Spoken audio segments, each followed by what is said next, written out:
Τη βουλευτή και πρώην Υπουργό της Νέας Δημοκρατίας, συντονίστρια σήμερα του τομέα παραγωγής και εμπορίου του κόμματος, την κυρία Όλγα Κεφαλογιάννη. Κυρία Υπουργέ, καλημέρα.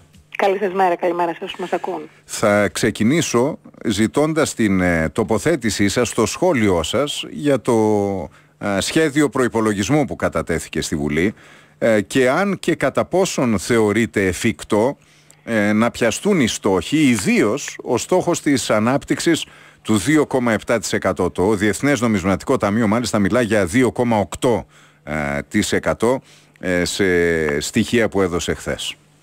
Κοιτάξτε, το προσχέδιο του προϋπολογισμού ουσιαστικά έρχεται να επιβεβαιώσει ότι με την διακυβέρνηση ΣΥΡΙΖΑ-ΑΝΕΛ η χώρα έχει χάσει 2 χρόνια.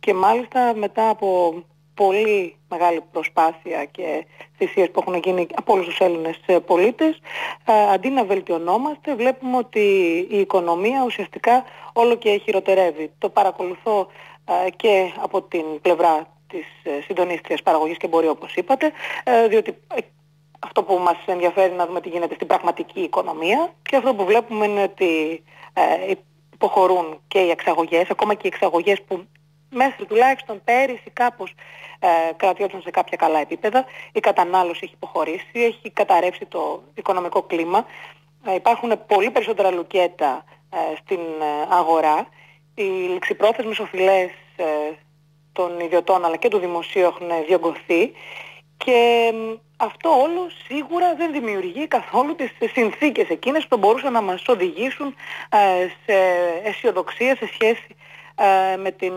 ανάπτυξη. Θέλω να σας αναφέρω χαρακτηριστικά, έχουμε κάνει και μια σχετική δήλωση χθες, ότι υπάρχουν συγκεκριμένα στοιχεία που έχουν δείξει ότι τα λουκέτα σημείωσαν αύξηση πάνω από 33% και έχουν πολλαπλασιαστεί σε σχέση με τα αντίστοιχα την περίοδο την ίδια του 2015.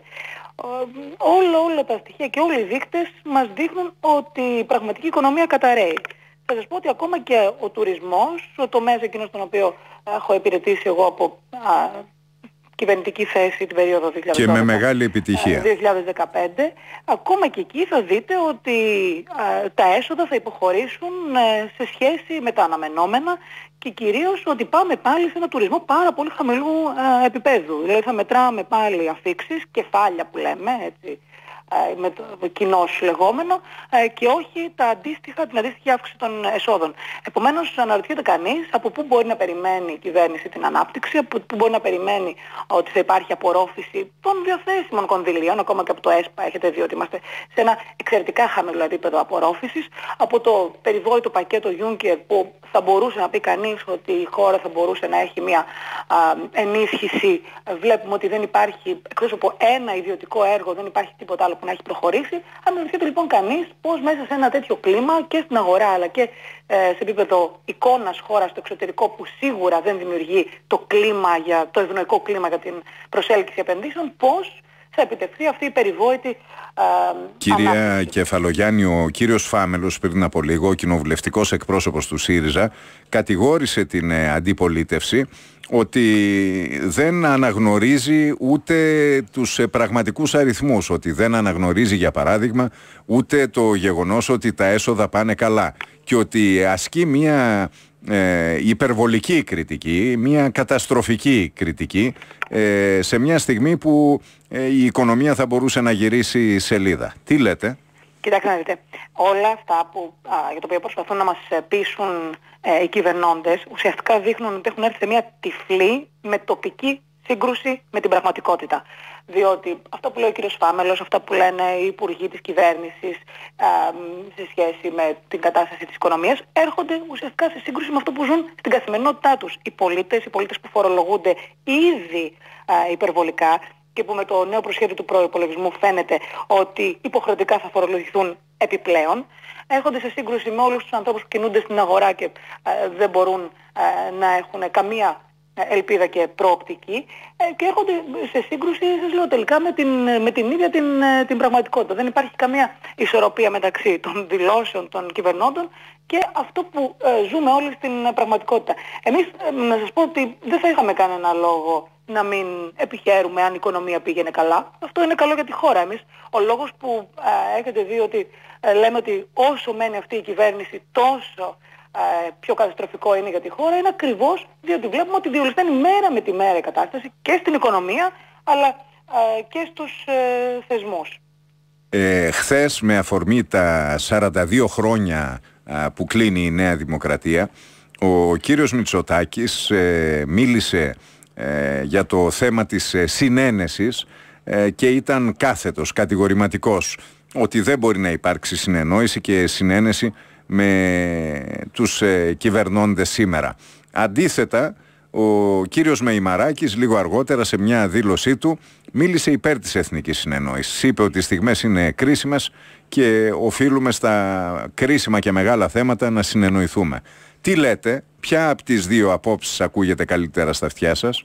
Ακούστε, δεν θα πάω να πάρω θέση σε σχέση με το τι μπορεί να είπε ο ένας και ο άλλος. Θα σας πω εγώ την προσωπική μου άποψη, ότι η εθνική συνεννόηση και συνένεση, ειδικά σε πολύ κρίσιμα θέματα και σε κρίσιμες περιόδους, είναι, αν θέλετε, ένα μεγάλο ζητούμενο πάντα και θα ήταν ευχής έργων να μπορούσαμε να πετύχουμε κάτι τέτοιο.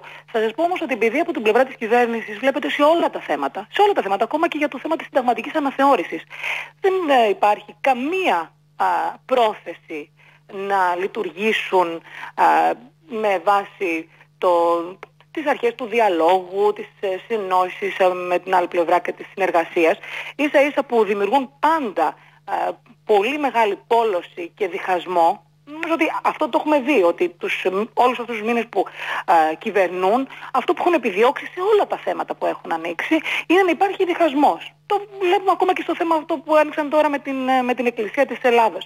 Δεν υπάρχει άρα περιθώριο για συνεννόηση με μια κυβέρνηση η οποία ξεκινάει απριόρι με διχαστικά διλήμματα και με την κατάργηση οποιοδήποτε πλαισίου για συνεννόηση και συνεργασία. Το βλέπουμε ακόμα και με τα εθνικά θέματα, κύριε Χατζηνικολάου. Έχετε δει ότι αυτά που συμβαίνουν το τελευταίο καιρό, από τη μία το θέμα άνοιξαν διμερές ζήτημα για Τσάμικο με την Αλβανία. Αυτά τα πράγματα είναι ανήκουστα. Και έρχεται ο Αλβανός Υπουργός Εξωτερικών να μας πει ότι υπήρχε non-paper μεταξύ των δύο Υπουργείων Εξωτερικών, όπου η ελληνική πλευρά μπορεί ποτέ να δέχτηκε ότι υπάρχει Τσάμικο ζήτημα. Μπορεί να υπάρχει λοιπόν συνεννόηση στα εθνικά θέματα όταν βλέπουμε μια κυβέρνηση που αντί να πλειοδοτεί, μειοδοτεί στα εθνικά θέματα. Αυτά είναι πράγματα που δεν τα έχουμε ξαναδεί ποτέ. Το ίδιο πράγμα και με τον τρόπο που χειρίζονται τους θεσμούς. Κύριε Χατζηνικολάου, γιατί παρατηρήσω την αρχή, οτιδήποτε δεν μπορούν να ελέγξουν, θέλουν με κάποιο τρόπο να το καταργήσουν. Ανεξάρτητες αρχές τις έχουν απαξιώσει πλήρως. Τη δικαιοσύνη προσπαθούν να την ελέγξουν με κάθε τρόπο και όλο το ζήτημα των τηλεοπτικών αδειών. Νομίζω το έχει κατάλαβει και οποιοδήποτε Έλληνας πολίτης έχει παρακολουθήσει λίγο όλο αυτό το σύριαλ με τις τηλεοπτικές άδειες, ότι είναι απλώς μια προσπάθεια της κυβέρνησης να ελέγξει την ενημέρωση. Μια κυβέρνηση λοιπόν που έχει αυτούς ακριβώς τους στόχους ελέγχου όλων των εξουσιών, ελέγχου του τύπου, που δεν πλειοδοτεί στα εθνικά θέματα αλλά μειοδοτεί. Μια κυβέρνηση που θέλει να φέρει διχασμό ανάμεσα στους Έλληνες. Μια κυβέρνηση που φέρνει διχαστικά θέματα στο τραπέζι. Μια κυβέρνηση που συμπεριφέρεται με αυτόν τον τρόπο στην Εκκλησία της Ελλάδος. Αν μη τι άλλο, δεν δημιουργεί συνθήκες για συνεννόηση. Και κυρίως, σας λέω, το θέμα της συνταγματικής αναθεώρησης. Ο κύριος Τσίπρας για άλλη μια φορά το καλοκαίρι, ακόμα και σε αυτό το μείζον ζήτημα για την δημοκρατία και τους θεσμούς, το αντιμετώπιζε με την ελαφρότητα με την οποία έχει αντιμετωπίσει όλα τα σημαντικά ζητήματα στην χώρα. Κυρία Κεφαλογιάννη, σας ευχαριστώ θερμά. Εγώ ευχαριστώ. Καλημέρα σας.